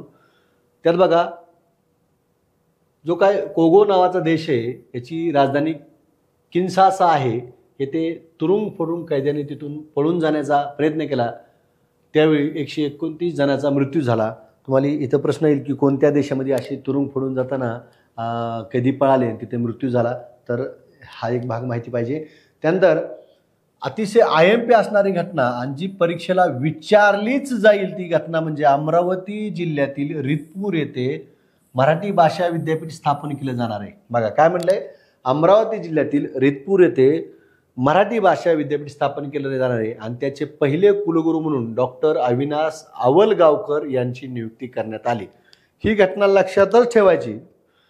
भारतातलं पहिलं मराठी विद्यापीठ जे आहे मराठी भाषा विद्यापीठ हे अमरावती जिल्हा विदर्भामध्ये रितपूर या ठिकाणी आणि त्याचे पहिले कुलगुरू म्हणून डॉक्टर अविनाश आवलगावकर यांची नियुक्ती करण्यात आलेली आहे. व्यवस्थित ही घटना लक्षात ठेवून जायचं. त्यानंतर सामान्य प्रशासन विभाग GAD जे आपल्या MP साठी आपण म्हणतो जागा गेल्या आल्या यांच्याकडे आलेच नाहीत, आणखीन जाहीर झालं नाही, तो सामान्य प्रशासन विभागाचे नवीन नामांतर जे करण्यात आले ते नवीन नामांतर काय बघा, आधीचं नाव आणि आता नवीन नाव काय, प्रशासकीय नाविन्यता उत्कृष्टता आणि सुशासन सामान्य प्रशासन विभाग महाराष्ट्र शासन, हे असं नवीन नाव आता GADचं करण्यात आलेलं आहे. प्रशासकीय नाविन्यता उत्कृष्टता आणि सुशासन सामान्य प्रशासन विभाग महाराष्ट्र शासन. त्यानंतर मुंबई आणि इंदूर या 2 प्रमुख व्यावसायिक शहरांना जोडणाऱ्या 309 किलोमीटरच्या नव्या रेल्वे प्रकल्पाला मंजुरी देण्यात आलेली आहे. पश्चिम बंगालचं जे काही बलात्कारी विधेयक आहे त्याची डिटेल आपण सुरुवातीच्या ह्याच्यामध्ये डिटेल पाहिले की 10 दिवसामध्ये या ठिकाणी शिक्षा देण्यात येणार आहे. त्यानंतर बघा परीक्षेला जाता जातामध्ये दुसरा जो भाग आहे तो CAA अंतर्गत भारतीय नागरिकत्व मिळणारे गोव्यातील पहिले व्यक्ती ख्रिश्चन जोसेफ परेरा हे आहेत. या ठिकाणी ज्यांनी पहिलं नागरिकत्व मिळाले ख्रिश्चन जोसेफ आहेत परेरा. महाराष्ट्र विधान परिषदेचा शतक महोत्सवानिमित्त राष्ट्रपती द्रौपदी मुर्मू यांच्या हस्ते वरिष्ठ सभागृहाची आवश्यकता आणि महत्त्व या ग्रंथाचे प्रकाशन करण्यात आले. महाराष्ट्र विधान परिषद स्थापना 1921ला झाली. पहिले सभापती नारायण गणेश चंदावरकर होते आणि या निमित्तानेच जो शतक महोत्सव जे आहे तो आपल्या विधान परिषदेमध्ये पार पडला आणि या शतक महोत्सवानिमित्त राष्ट्रपती द्रौपदी मुर्मू आल्या होत्या. 21ला तो शतक महोत्सव पार पडणं गरजेचं होतं, परंतु कोविड-19च्या कालखंडामध्ये तो पुढे ढकलण्यात आला आणि तो शतक महोत्सवी 2024 मध्ये, शतक महोत्सव तसं 21च आहे पण तो 24 मध्ये तो सोहळा साजरा करण्यात आला आणि त्यांच्या हस्ते राष्ट्रपती द्रौपदी मुर्मू यांच्या हस्ते वरिष्ठ सभागृहाची आवश्यकता आणि महत्त्व या ग्रंथाचे यावेळेस प्रकाशन करण्यात आलं. त्यानंतर पुढली घटना बघा, अभिनेत्री आणि भाजप खासदार कंगना रनौतच्या बहुचर्चित एमर्जन्सी चित्रपटावर जबलपूर उच्च न्यायालयाने बंदी घातली. कंगना रनौतच्या कोणत्या चित्रपटावर कोणत्या उच्च न्यायालयाने बंदी घातली? एमर्जन्सी चित्रपटावर जबलपूर उच्च न्यायालयाने बंदी घातली. अशा पद्धतीने तुम्ही इथं लक्षात ठेवू शकता. त्यानंतर देशातील विरोधी पक्षाची परिषद केरळमध्ये पार पडली. देशात जेवढे काय विरोधी पक्षनेते आहेत विधानसभेचे, परत लोकसभेमधले, राज्यसभेमधले जे काही 2 सभागृह विधानसभा आणि विधान परिषद आणि लोकसभा आणि राज्यसभा, त्या सगळ्यांच्या विरोधी पक्षाची परिषद कोठे पार पडली? केरळमध्ये पार पडली. अल्जेरियाच्या अध्यक्षपदाच्या निवडणुकीत अब्देल माजीद तैबोन विजयी झाले. बघा अल्जेरियाचे नवनियुक्त अध्यक्ष कोण असा प्रश्न आला तर अब्देल माजीद तैबोन विजयी झाले त्या निवडणुकीमध्ये. त्यानंतर लैंगिक अत्याचार रोखण्यासाठी कोर्टाची 7 सदस्यीय समिती नेमण्यात आली. शालेय विद्यार्थ्यांच्या सुरक्षितेबाबत ती समिती उपाय सुचवणारे उच्च न्यायालयाच्या निवृत्त न्यायमूर्ती साधना जाधव, कोणाच्या अध्यक्षतेखाली? साधना जाधव यांच्या अध्यक्षतेखाली आणि शालिनी फणसळकर जोशी यांच्या नेतृत्वाखाली समिती काम करणार आहे. हे देखील महत्त्वाचं आहे. त्यानंतर भंडारदरा जलाशय जे आहे ते कोणत्या जिल्ह्यात आहे तुम्ही कमेंट बॉक्समध्ये टाका. भंडारदरा जलाशय आता आद्य क्रांतिकारक वीर राघोजी भांगरे जलाशय या नावाने ओळखले जाणार आहे. भंडारदरा जलाशय जे आहे ते कोणत्या नावाने किंवा नवीन नाव काय? आद्य क्रांतिकारक वीर राघोजी भांगरे जलाशय या नावाने ओळखले जाणार आहे. शाहरुख खान हा देशातील सर्वाधिक कर भरणारा सेलिब्रिटी ठरला. त्यांनी 92 कोटी रुपयाचा कर भरला. शाहरुख खान हा भारतातील 92 कोटी कर भरणारा सर्वाधिक कर भरणारा देशातला व्यक्ती ठरलेला आहे. त्यानंतर मुलावरील अत्याचार रोखण्यासाठी राज्य सरकारने सक्षम बालक अभियान सुरू केले. कोणते अभियान सुरू केले असा प्रश्न जर आला तर सक्षम बालक अभियान सुरू केले. त्यानंतर पहिली global artificial intelligence summit Hyderabad Telangana येथे 5 ते 6 सप्टेंबर 2024च्या दरम्यान पार पडली. आदिवासी समाजासाठी नाशिक येथे स्वतंत्र आदिवासी विद्यापीठ सुरू करण्यात येणार आहे. बघा, आदिवासीसाठी स्वतंत्र विद्यापीठ कुठे सुरू करण्यात येणार? महाराष्ट्रातील नाशिक जिल्ह्यात सुरू करण्यात येणार. त्यानंतर पोर्तुगालच्या विजयात महत्त्वाचे योगदान देणारा कर्णधार क्रिस्टियानो रोनाल्डोने 900वा गोल करून इतिहास रचला. अशी कामगिरी करणारा तो जगातील पहिला फुटबॉलपटू ठरलेला आहे. आता रोनाल्डोने युट्यूब चॅनल सुरू केलं, ते रेकॉर्ड झालं. परत 900 गोलचं रेकॉर्ड झालं. परत त्याच्या नावानं चलन सुरू झाले. आता चलनाची तरी घटना पुढे येईलच. त्यानंतर बघा, भारत आणि अमेरिकेमधील सर्वात मोठा संयुक्त लष्करी युद्ध सराव बिकानेर राजस्थान येथे पार पडला. हा 20वा युद्ध सराव होता. युद्ध सराव कोणता? त्या युद्ध सरावाचं नाव आणि कोणत्या 2 देशादरम्यान कोठे पार पडला यावर प्रश्न विचारला जात असतो. त्या महिन्यात मी युद्ध सराव सांगितलेत. इथं पण मी तुम्हाला सांगितलं आहे. त्यानंतर भारत आणि फ्रान्समधील द्विपक्षीय नौदल सरावाचं नाव काय आहे? वरुण. भारत आणि फ्रान्समध्ये कोणता युद्ध सराव पार पडला? वरुण युद्ध सराव. राजस्थानच्या अजमेर जिल्ह्यात 27 ते 31 ऑगस्ट 2024 या दरम्यान विषाणू युद्धाभ्यास ही रंगीत तालीम आयोजित करण्यात आली. विद्यार्थी मित्रांनो, बघा, अनेक घटना असतात. या अनेक घटनांमध्ये कोणती महत्त्वाची घटना हा भाग खूप महत्त्वाचा असतो. म्हणून तुम्ही जर बघितलं असेल तर मी त्या महिन्यातल्या अतिशय महत्त्वपूर्ण ज्या परीक्षेला येतीलच अशा घटना शिकवते. मला अनेक विद्यार्थ्याचे कमेंट येत असतात की सर आम्हाला या परीक्षेत फायदा झाला, त्या परीक्षेत फायदा झाला. तरी पण मी तुम्हाला विनंती करतो, तुम्हाला कोणत्या परीक्षेत काय प्रश्न आले, कोणत्या व्हिडिओमधून आले, काय प्रश्न आला होता ते तुम्ही कमेंट बॉक्समध्ये टाका. व्हिडिओबद्दलच्या प्रतिक्रिया कमेंट बॉक्समध्ये टाका, जेणेकरून मलाही लक्षात येईल की कोणत्या परीक्षेत कशा स्वरूपाचे प्रश्न आले आहेत. इतर विद्यार्थ्याला सुद्धा या ठिकाणी लक्षात येईल. आणि तुम्हाला जर काही माझ्या विषयाच्या चालू घडामोडीच्या PDF फाईल पाहिजे असतील महत्त्वपूर्ण, आणखी मी बऱ्याच PDF फाईल बनवत असतो. आता याच्या आधी ज्यांनी मला व्हॉट्सअपवर हाय केले त्यांनी करण्याची गरज नाही. मी माझा व्हॉट्सअप नंबर तुम्हाला देतो. 9359558186 या व्हॉट्सअप नंबरवर मला हाय करा तुम्ही. मी तुम्हाला ज्या काही महत्त्वपूर्ण आता 600 प्रश्नाची एक PDF फाईल मी बनवली. ती PDF फाईल तुम्हाला या 9359558186 या नंबरवर मिळून जाईल. आणि तुमच्या कमेंट मात्र तुम्ही यूट्यूब चॅनलच्या याच्यावर तुम्ही कमेंट टाकायचे. व्हिडिओ कसा वाटला, कुठल्या परीक्षेत प्रश्न आले हे निश्चित तुम्ही त्यावर टाकू शकता. त्यानंतर राजस्थानच्या अजमेर जिल्ह्यात 27 ते 21 ऑगस्ट 2024 दरम्यान विषाणू युद्ध अभ्यास ही रंगीत तालीम आयोजित करण्यात आली होती. अमेरिकेच्या पोस्टल सोसायटीने भारतीय कलाकार पराग बोरशे यांना 2024 सालचा फ्लोरा बी गुफिनी मेमोरियल पुरस्कार प्राप्त झाला. पराग बोरशे यांचे सॉफ्ट पोस्टल या माध्यमातून चितारलेले एटनबर्ग गेज हे एका फेटा घातलेल्या धनगराचे व्यक्तिचित्र आहे. आता बघा, या ठिकाणी अमेरिकेच्या पोस्टल सोसायटीने भारतीय कलाकार जो कोण आहे पराग बोरशे, त्यांनी कोणतं चित्र काढले तर एक फेटा घातलेला धनगराचे व्यक्तिचित्र काढले आणि या ठिकाणी त्याला तो पुरस्कार एलोरा बी गुफिनी मेमोरियल पुरस्कार या ठिकाणी प्राप्त झालेला आहे. त्यानंतर विद्यार्थी मित्रांनो, परीक्षेला जाता मध्ये फ्रान्सचे नवनियुक्त अध्यक्ष कोण आहेत? Michel Barnier. हवेतून जमिनीवर मारा करण्यात तसेच शत्रूवर नजर ठेवण्यास सक्षम असलेल्या स्वदेशी बनावटीच्या मानवरहित बॉम्बर ड्रोन विमानाचे यशस्वी उड्डाण करण्यात आले. त्यानंतर सापामुळे बीड जिल्ह्यातील धारूर तालुक्यातील सुकळी गावाचे इतरत्र पुनर्वसन करण्याचा निर्णय राज्य सरकारने घेतला. पुनर्वसन करणं कुठल्या गावाचं? सुकळी गावाचं, बीड जिल्ह्यातील धारूर तालुक्यातील. सरपटणाऱ्या प्राण्यांच्या त्रासापासून ग्रामस्थांना मुक्ती मिळावी यासाठी खास बाब म्हणून पुनर्वसन करण्यात येणारे राज्यातील हे पहिलेच गाव आहे. राज्यातील हे पहिलेच गाव आहे. त्यानंतर एलन मास्क यांच्या स्पेस कंपनीच्या ड्रॅगन कॅप्सूलमधून अंतराळात अडकलेल्या मूळ भारतीय नासा अंतराळवीर सुनीता विल्यम्स ज्या आहेत यांना पृथ्वीवर परत आणले जाणार आहे. नासाने या मोहिमेची तारीखही जाहीर केली असून 24 सप्टेंबर 2024 रोजी क्रूज 9 मोहीम लॉन्च होणार आहे. पायलट निक हेग यांना मिशन कमांडर म्हणून या मोहिमेची जबाबदारी देण्यात आली. सुनीता विल्यम यांच्यासह त्यांचे सहकारी अंतराळवीर बॅरी विल्यम हे फेब्रुवारी 2025 मध्ये पृथ्वीवर परत येण्याची शक्यता आहे. यासाठी एलन मस्क यांचे जे काही ड्रॅगन कॅप्सूल आहे त्याच्या माध्यमातून काय केले जाणार आहेत, प्रयत्न केले जाणार आहेत.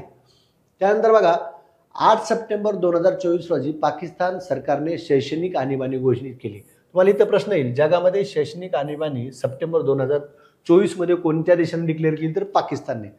मध्य प्रदेशची राजधानी भोपाळच्या बैरशिया तहसीलमध्ये, कुठला तहसील, बैरशिया भोपाळ, प्रथमच ग्रामपंचायत निवडणुकीमध्ये पेपरलेस मतदान झाले. पेपरलेस मतदान प्रथम कोणत्या राज्यात, मध्य प्रदेश. भोपाळच्या बैरशिया ग्रामपंचायतीमध्ये पेपरलेस मतदान हे होणारे देशातील मध्य प्रदेश पहिलेच राज्य ठरले ग्रामपंचायतीमध्ये. त्यानंतर यशवंतराव चव्हाण सेंटरकडून देण्यात येणारा कविवर्य नामदेव महानोर पुरस्कार गोंदियातील शीला रामकृष्ण खुने आणि यवतमाळमधील वर्षा नरेंद्र हाडके यांना प्रदान करण्यात आला. त्यानंतर फुरसुंगी आणि उरुळी कांचल देवाची ही 2 गावे पुणे महापालिकातून वगळण्यात आली आणि या ठिकाणी स्वतंत्र नगर परिषद स्थापन करण्याचा अधिसूचना सप्टेंबर 2024 मध्ये. ऑलरेडी ही फुरसुंगी आणि उरुळी देवाची गावे महापालिकेत समाविष्ट करण्यात आली होती, परंतु आता ती वगळण्यात आली आणि तिथं स्वतंत्र नगर परिषद स्थापन करण्यात आली. बघा 98 मराठी साहित्य संमेलन दिल्ली येथे होणार आहे. साहित्य संमेलन आयोजन करण्याचा मान यावर्षी म्हणजे 2025 मध्ये तो मान सरहद संस्थेला मिळाला आहे. यापूर्वी दिल्लीमध्ये 1954 संमेलन पार पडलं होतं. आता त्यानंतर दुसऱ्यांदा हे संमेलन पार पडतंय. पहिल्यांदा ज्यावेळेस संमेलन पार पडलं होतं 54ला, त्यावेळेस तिथले अध्यक्ष होते तर्कतीर्थ लक्ष्मण शास्त्री जोशी अध्यक्ष होते. आणि 98 जे साहित्य संमेलन दिल्लीमध्ये आता पार पडणार आहे त्या बौद्ध चिन्हाच्या निवड समितीचे अध्यक्ष राज ठाकरे होते. निवड समिती अध्यक्ष राज ठाकरे आणि बौद्ध चिन्ह जे आहे ते पुणे जिल्ह्यातील प्रसाद गवळी यांनी ते बौद्ध चिन्ह बनवले आणि बौद्ध चिन्हामध्ये छत्रपती शिवाजी महाराजांच्या स्वराज्याची राजमुद्रा आणि साहित्याची पारंपरिक लेखणी बौद्ध चिन्हात आहे. निवड करताना देखील राज ठाकरेंनी सांगितले की हेच बौद्ध चिन्ह मी का निवडलं, तर साधं सोपं असणार हे बौद्ध चिन्ह आहे. छत्रपती शिवाजी महाराजांच्या स्वराज्याची राजमुद्रा आहे आणि साहित्याची पारंपरिक लेखणी बौद्ध चिन्हात आहे, म्हणून मी याची निवड केली असं निवड समितीचे अध्यक्ष राज ठाकरे यांनी सांगितले. आणि ते प्रसाद गवळी कुठल्या जिल्ह्यातील आहेत, पुणे जिल्ह्यातील आहेत. चीनने प्रशांत महासागरात DF-41 आंतरखंडीय क्षेपणास्त्राची चाचणी केली. या क्षेपणास्त्राचा पल्ला 12,000 किलोमीटर आहे.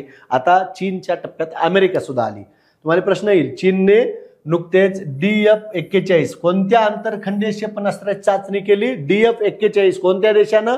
चीन देशानं. चीननं कोणत्या क्षेपणास्त्राची? DF-41 ची. शासनाने शासकीय व निमशासकीय कर्मचारी यांच्या वेतनाला होत असलेला उशीर लक्षात घेऊन ई कुबेर ही प्रणाली सुरू केली. कोणती प्रणाली? ई कुबेर. त्यानंतर पुढली महत्वाची घटना आहे, रिया सिंगा जी आहे गुजरातची, हिने मिस युनिव्हर्स इंडिया 2024चा किताब पटकावला. त्यानंतर 10 सप्टेंबर जागतिक आत्महत्या दिन जो आहे तो त्याची थीम काय आहे? Changing the narrative on suicide he theme आहे. आंतरराष्ट्रीय सौर आघाडीचा 101वा नवीन सदस्य देश कुठला ठरला? नेपाळ ठरलाय. त्यानंतर विद्यापीठ अनुदान आयोगाच्या निकषाची पूर्तता होत नसल्याचे कारण देत डॉक्टर अजित रानडे यांची गोखले आणि राज्यशास्त्र अर्थशास्त्र संस्थेच्या कुलगुरू पदावरील नियुक्ती 2.5 वर्षानंतर रद्द करण्यात आली, परंतु मुंबई उच्च न्यायालयाने ती स्थगित केली आणि ही निवड तुर्तास असणार आहे. त्यानंतर बघा या घटनेशी रिलेटेडच घटना आहे. पंतप्रधानाचे जे काही आर्थिक सल्लागार परिषदेचे अध्यक्ष जे आहेत डॉक्टर विवेक देबरॉय यांनी गोखले आणि राज्यशास्त्र व अर्थशास्त्र संस्थेच्या कुलपती पदाचा राजीनामा दिला. काय म्हणलंय बघा इथं, कुलगुरूला राजीनामा द्यायला भाग पाडलं, परंतु मुंबई उच्च न्यायालयाने स्टे आणला. त्याच्या दुसऱ्या दिवशी कुलपती पदाचा राजीनामा विवेक देबरॉय यांनी दिलेला आहे. त्यानंतर बघा कोल्हापूर जिल्ह्यातील आचरा तालुक्यात राज्यातील पहिले नॅचरोपॅथी कॉलेज कुठं? कोल्हापूर जिल्ह्यातील आचरा तालुक्यामध्ये. 2016चे राष्ट्रकुल क्रीडा स्पर्धा ग्लासगो स्कॉटलंड येथे होणार आहे. तंबाखू नियंत्रण ब्रँड अँबॅसेडर कोण? PV सिंधू असणार आहे. बीड जिल्ह्यात बालविवाह निर्मूलन कार्यक्रम उत्कृष्टपणे राबविल्याबद्दल स्क्वॉच नावाच्या संस्थेचा स्क्वॉच 2024 राष्ट्रीय पुरस्कार बीडच्या तत्कालीन जिल्हाधिकारी जे आहेत कोण? दीपा मुधोळ मुंडे यांना तो प्रदान करण्यात आलेला आहे. त्यानंतर WHO द्वारे जगातील पहिला कुष्ठरोग मुक्त देश म्हणून जॉर्डन या देशाची निवड करण्यात आली. ही देखील घटना IMP याच्यावरही प्रश्न विचारला जाईल. जगातला पहिला कुष्ठरोग मुक्त देश कोणता? तर जॉर्डन. त्यानंतर सिडकोचे नवीन अध्यक्ष संजय शिरसाट. ज्या नवनियुक्त नियुक्त्या आहेत त्याही ते आपण बघतोय. महाराष्ट्र राज्य परिवहन महामंडळ नवनियुक्त अध्यक्ष भरत गोगावले. बंदर मंत्रालय ब्रँड अँबॅसेडर मनू भाकर. त्यानंतर नार्कोटिक्स कंट्रोल ब्युरो नवनियुक्त महासंचालक म्हणजे NCBचे नवीन महासंचालक अनुराग गर्ग. पोर्तुगालने ख्रिस्टियानो रोनाल्डोच्या सन्मानार्थ नवीन नाणे लॉन्च केले. युरो CR7 हे नाणं आहे, हे लक्षात घ्या. 1 मे 2024 नंतर जन्माला आलेल्याच्या नावावर जमीन खरेदी करायची असल्यास संबंधितच्या आईचे नाव बंधनकारक करण्यात आले. 1 नोव्हेंबर 2024 पासून अंमलबजावणी होणार आहे. त्यानंतर संयुक्त राष्ट्र संघटनेद्वारे 2024 पासून 6 जुलै हा दिवस जागतिक ग्रामीण विकास दिन म्हणून साजरा करण्यात येणार. दिनविशेषावर एखादा प्रश्न असतो आणि शक्यतो नव्याने जे दिनविशेष चालू करण्यात येतात त्याच्यावर असतो. संयुक्त राष्ट्र संघटने 6 जुलै हा दिवस जागतिक ग्रामीण विकास दिन म्हणून साजरा करायचे ठरवले. ऐतिहासिक पन्हाळगडाचा जोड किल्ला म्हणून प्रसिद्ध असलेल्या पावनगडाला, कुठल्या पावनगडाला शासनाने राज्य संरक्षक स्मारक म्हणून या ठिकाणी काय केलेलं आहे? पावनगडाला घोषित केलेलं आहे. 2024 पासून 1 ऑक्टोबर हा दिवस ज्येष्ठ नागरिक दिन म्हणून महाराष्ट्र सरकार काय करणार आहे? साजरा करणार आहे. माहिती तंत्रज्ञानाच्या आधारे वीज ग्राहकांना सर्वोत्तम सेवा देणे आणि दर्जेदार ग्राहक सेवेसाठी प्रभावी धोरणात्मक उपक्रम राबविल्याबद्दल महावितरणला द गव्हर्नन्स नाऊ या संस्थेतर्फे 2 प्रवर्गात राष्ट्रीय स्तरावरील पुरस्कार या ठिकाणी मिळाले आहेत. त्यानंतर वंदे भारत एक्सप्रेस चालवणारी पहिली आदिवासी महिला ऋतिका तिर्की कुठल्या राज्यातले आहे? झारखंड. ही देखील घटना तुम्ही IMP म्हणून लक्षात ठेवू शकता. तुम्हाला प्रश्न येईल. वंदे भारत एक्सप्रेस चालवणारी पहिली आदिवासी महिला ऋतिका, झारखंड. आणि पहिली महिला कोण आहे तुम्ही कमेंट बॉक्समध्ये टाका. इथं पहिली आदिवासी म्हटलंय. सप्टेंबर 2024 मध्ये उपराष्ट्रपती जगदीप धनखड यांच्या हस्ते महाराष्ट्राला 434 औद्योगिक प्रशिक्षण संस्थांमध्ये संविधान मंदिर लोकार्पण सोहळा पार पडला. संविधान मंदिर कोठे? महाराष्ट्रातल्या 434 औद्योगिक प्रशिक्षण संस्थांमध्ये. आणि संविधान पार्क कोठे असं जर प्रश्न आला तर राजस्थानमधील जयपूर राजभवनमध्ये राष्ट्रपती द्रौपदी मुर्मू उपराष्ट्रपतीच्या मार्फत संविधान मंदिर आणि राष्ट्रपतीच्या मार्फत संविधान पार्क जयपूरमधील राजस्थान. हे देखील घटना IMP आहे, याला देखील व्यवस्थित तुम्ही लक्षात ठेवा. त्यानंतर व्हिएतनाम येथे आलेल्या यागा चक्रीवादळाचा फटका बसल्यानंतर भारतातर्फे मदतीसाठी ऑपरेशन सद्भावना राबवण्यात आलं. त्यानंतर नौदलातर्फे 2 महिला सागर परिक्रमा करणार. त्यांची नाव आहेत रूपा A आणि दिलना K. सागर परिक्रमा करणाऱ्या 2 महिला. Abhed advance ballistic for high energy defeat light weight bullet proof jacket DRDO आणि IIT दिल्ली यांनी दोघांनी मिळून बनवले आहे. उद्योगात महिलांची संख्या वाढावी यासाठी राज्यातील पहिली महिला औद्योगिक वसाहत MIDC नागपूर जिल्ह्यातील नागपूर जिल्ह्यामध्ये महिलांची स्वतंत्र MIDC करान येथे उभारण्यात येणार आहे. बघा, नागपूर जिल्ह्यातील करान येथे उभारण्यात येणार आहे. ही देखील घटना IMP म्हणून तुम्ही लक्षात ठेवू शकता. हवामान अर्थसंकल्प मानणार राज्यातील पहिली महानगरपालिका पिंपरी चिंचवड. बघा काय म्हणले? हवामान अर्थसंकल्प मानणारी राज्यातील पहिली महापालिका Pimpri Chinchwad. The prime of miss gene body साठी ऑस्कर जिंकणारी आणि हॅरी पॉटर चित्रपटातील प्रोफेसर मिनर्वा रंगून रसिकाची मने जिंकणारी ज्येष्ठ अभिनेत्री डेम मॅगी स्मिथचे सप्टेंबर 2024 मध्ये काय झाले? निधन झाले आहे. सप्टेंबर 2024 मध्ये इस्रायलने लेबनॉन या देशावर काय केले? हवाई हल्ले केलेले आहेत. त्यानंतर 2024चा पुरुषोत्तम करंडक गरवारे महाविद्यालय जे आहे, वाणिज्य विभाग जो आहे गरवारे महाविद्यालयाचा, त्यांनी जिंकलेला आहे. हा पुरुषोत्तम करंडक बस क्रमांक 532 ही एकांकिका त्यांनी काय केली होती? सादर केली होती. सिक्कीम राज्याच्या नामची जिल्ह्यातील, बघा सिक्कीम राज्याच्या नामची जिल्ह्यातील मॅमली या भागात 1.5 अब्ज वर्ष, काय म्हणले 1.5 अब्ज वर्ष जुने स्ट्रोमॅटोलाइट हे जीवाश्म आढळले आहे, त्यामुळे या भागात जीवाश्म पार्कची निर्मिती केली जाणार. जीवाश्म पार्क कुठे निर्मिती केली जाणार आहे? सिक्कीम राज्यात. 20 सप्टेंबर 2024 रोजी पंतप्रधान नरेंद्र मोदी यांच्या हस्ते अमरावती महाराष्ट्र येथे 1020 एकर जागेवर पीएम पार्कचे उद्घाटन करण्यात आले. त्यानंतर पंतप्रधान अन्नदाता आर्थिक उत्पन्न संरक्षण योजनेला म्हणजे पीएम आशा सप्टेंबर 2024 मध्ये मंजुरी देण्यात आली. सुमारे 35,000 कोटी रुपयाच्या योजनेस रब्बी हंगामासाठी पोषण मूल्य आधारित रासायनिक खताच्या अनुदानासाठी 24,000 कोटी रुपये मंजूर करण्यात आले. या योजनेचा मुख्य उद्देश ग्राहकाला वाजवी दरात अन्नधान्य उपलब्ध व्हावे, शेतीमालाला योग्य भाव मिळावा. केंद्र सरकारने मूल्य समर्थ योजना आणि मूल्य स्थिरीकरण फंड या योजनेचे एकत्रीकरण करून पीएम आशा योजना सुरू केली. या योजनेमुळे शेतकऱ्यांना त्याच्या शेतमालाच्या हमी भावाने खरेदी संरक्षण मिळणार आहे.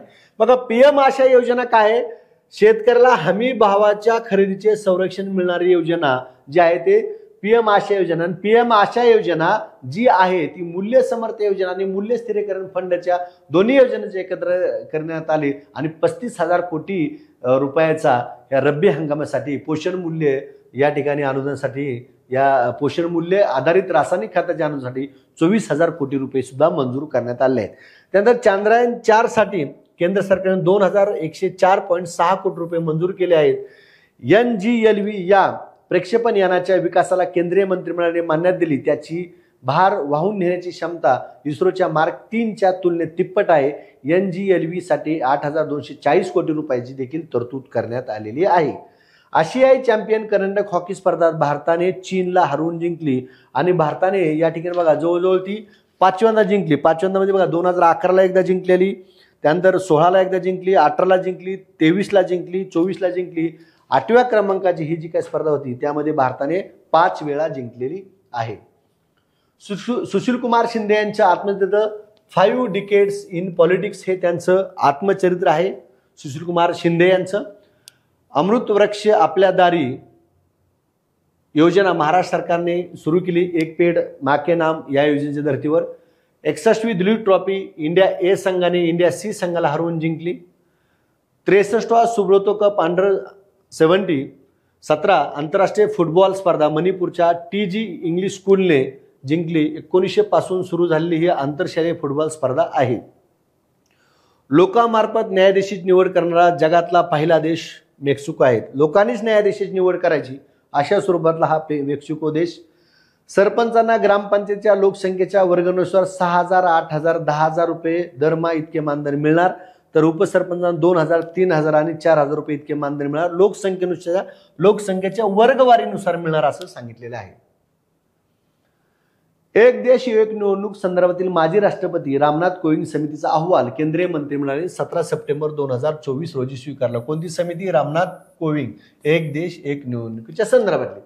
भारताच्या नीरज चोप्राने डायमंड लीग स्पर्धेत 87.86 मीटर भाला फेकून कोणतं पदक जिंकलं? रौप्य पदक जिंकलं. भारताची पहिली शुक्र मोहीम मार्च 2028 मध्ये प्रक्षेपित होणार आहे. शुक्रयान GSLV मार्क 2 रॉकेटने प्रक्षेपित केले जाणार आहे. राज्यातील ग्रामसेवक आणि ग्रामविकास अधिकारी पदाचे एकत्रीकरण करून या पदाचे नाव ग्रामपंचायत अधिकारी करण्यात आले. स्क्वॅड्रन लीडर मोहना सिंह, कोण? मोहना सिंह या एलिट 18 फ्लाइट बुलेट्स स्क्वॅड्रनमध्ये सामील होणारी पहिली महिला फायटर बनली, जी भारताची स्वदेशी made in India LCA Tejas fighter jet squadron चालवते. मोहना सिंह राजस्थान राज्यातील आहे. हे देखील विधान IMP आहे. याच्यावर देखील आपल्याला प्रश्न विचारला जाऊ शकतो. पहिली महिला फायटर. त्यानंतर बेस्ट टुरिझम व्हिलेज 2024 या स्पर्धेत कोकणातील रत्नागिरी जिल्ह्यातील कर्दे या गावाची निवड करण्यात आली. सर्वोत्तम पर्यटन गाव जे आहे कृषी पर्यटन गाव म्हणून या ठिकाणी रत्नागिरी जिल्ह्यातील कर्दे या गावाची काय करण्यात आली? निवड करण्यात आलेली आहे. विद्यार्थी मित्रांनो, सप्टेंबर 2024 मध्ये ज्या ज्या महत्त्वपूर्ण परीक्षाभिमुख घटना आहेत त्याचा मी थोडक्यात परीक्षाभिमुख पद्धतीने आढावा घेतलाय. तुम्हाला हा व्हिडिओ कसा वाटला त्या संदर्भातल्या कमेंट निश्चितच तुम्ही कमेंट बॉक्समध्ये कराल अशी आशा बाळगतो आणि या ठिकाणी थांबतो. धन्यवाद.